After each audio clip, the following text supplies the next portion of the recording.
Hoy vamos a analizar la vida y la tragedia de Ymir Fries, quién fue y por qué pasó todo lo que pasó, si han leído el manga, pero vamos a analizarla, vamos a interpretar traumas, una niña que cargó con un poder que nunca pidió y una niña que nunca pudo ser libre ni alcanzó lo que más deseaba, el amor. La tragedia de Ymir Fries, la mujer que castigó el mundo durante 2000 años. Hace 2000 años existió una niña llamada Ymir.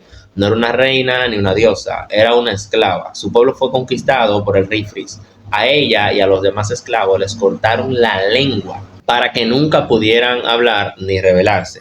Vivían únicamente para obedecer. Un día escaparon unos cerdos y el rey reunió a todos los esclavos y dijo: si el culpable no aparecía, castigaría a todos, que le iba a sacar un ojo a todo el mundo. Los demás señalaron a Ymir porque no querían perder su ojo. Y Ymir, sin poder defenderse, fue declarada culpable. Entonces el rey le dijo unas palabras, crueles por cierto: eres libre, pero esta libertad era una mentira. La soltó únicamente para convertirla en la presa de una cacería. Sus soldados la persiguieron con perros, flechas, caballos. Mientras ella huía, Ymir encontró un enorme árbol, cayó dentro de él y en lo más profundo entró en contacto con un misterioso organismo que se funcionó con su columna vertebral y así nació la primer titán. Con ese poder, Ymir habría podido destruir a cualquiera. Sin embargo, regresó junto al rey Fries, no porque quisiera, sino porque seguía siendo una esclava mentalmente. Nunca conoció la libertad. El rey se aprovechó de ese poder para conquistar naciones, construir caminos, cultivar tierras y levantar el imperio eldiano. Gracias a Ymir, el imperio se volvió el más poderoso del mundo. Como recompensa, el rey la convirtió en su concubina. Ymir tuvo 3 hijas, con él María, Rose y Sina. Ellas serían el origen de toda la descendencia conocida como los sujetos de Ymir. 13 años después de obtener el poder de los titanes, un enemigo intentó asesinar al rey lanzándole una lanza. Ymir, al ver esta acción, se interpuso y recibió el golpe. Lo más trágico es que probablemente podía regenerarse, pero decidió no hacerlo. Después de toda una vida de sufrimiento, simplemente dejó de vivir. Ni siquiera entonces encontró la paz. El rey Fries no lloró su muerte, solo dio una orden: mis hijas, coman el cuerpo de su madre. Las 3 niñas devoraron el cadáver de Ymir para heredar su poder antes de morir. Antes del rey morir, le dio una orden, todavía más cruel, por cierto: cuando ustedes mueran, sus hijos comerán sus espinas. Después sus hijos harán lo mismo con sus propios hijos. El poder de los titanes nunca debe desaparecer. Los eldianos gobernarán el mundo para siempre. Así nació el ciclo de 9 titanes y la herencia del poder. Mientras tanto, Ymir despertó en los caminos allí durante 2000 años. Moldeó con arena el cuerpo de cada titán que aparecía en el mundo. Nunca dejó de obedecer las órdenes de su sangre real. ¿Por qué no se rebeló? Porque seguía siendo una esclava emocional. Nunca dejó de buscar el amor y la aprobación del rey Fries. Aunque él solo la utilizó como un arma, 2000 años después apareció Eren. A diferencia de todos los demás, Eren no le dio una orden. O sea, Eren no le dijo: ven para acá, para allá. No, Eren le presentó lo que ella posiblemente estaba esperando de alguien más que le diera aprecio. No eres una esclava, no eres una diosa, eres una persona. Por primera vez en 2000 años, alguien le permitió elegir. Decidió seguir a Eren, pero todavía no era completamente libre. Solo al ver a Mikasa y matar al hombre que amaba para salvar al mundo, comprendió que a ella nunca le había podido hacer que amar a alguien no significaba obtenerlo para siempre. O sea, Mikasa le dio a entender que a veces amar también es soltar. En ese instante, Ymir dejó ir al rey.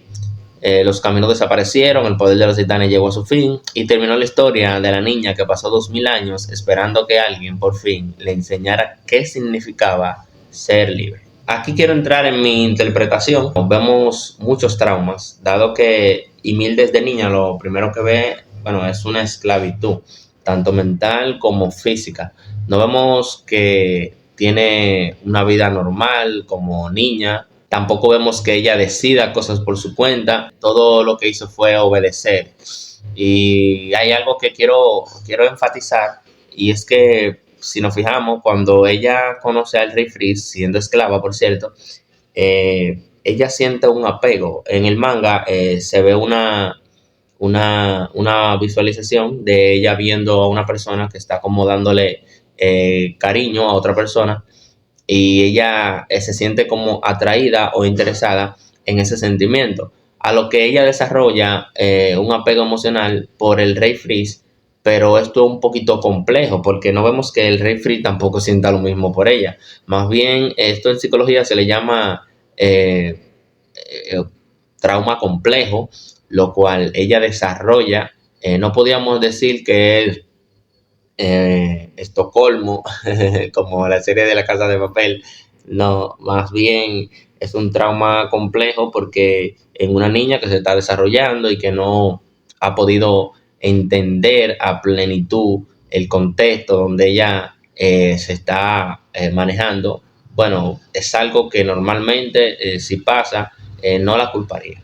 Luego vemos que al ella sentir esto por el rey y luego que a ella la culpan y todo eso, y que le dicen que ella era la culpable de liberar el cerdo, hay algo bien importante aquí. Cuando ella la están persiguiendo y ella se fusiona con este organismo, ella obtiene un poder. O sea, el poder que ella obtiene es de los titanes y está por encima del poder que podía tener o que no tenía el rey Free. Y mi pregunta sería, si ella consiguió ese poder, ¿por qué ella no fue y azotó a aquellos? ¿O ella no hizo represalias contra aquellas personas que la tenían esclavos? Más bien vemos que ella fue a humillarse delante del rey Free y a entregarle ese poder. Y si ustedes se fijan, él no la recibió como una persona, le dijo Ymir, mi esclava. O sea que él nunca, cuando se refería a Ymir, nunca se refería como per se, como quien tú eres o lo que tú eres o quien realmente tú eres, más bien como un arma, más bien como un beneficio, una herramienta.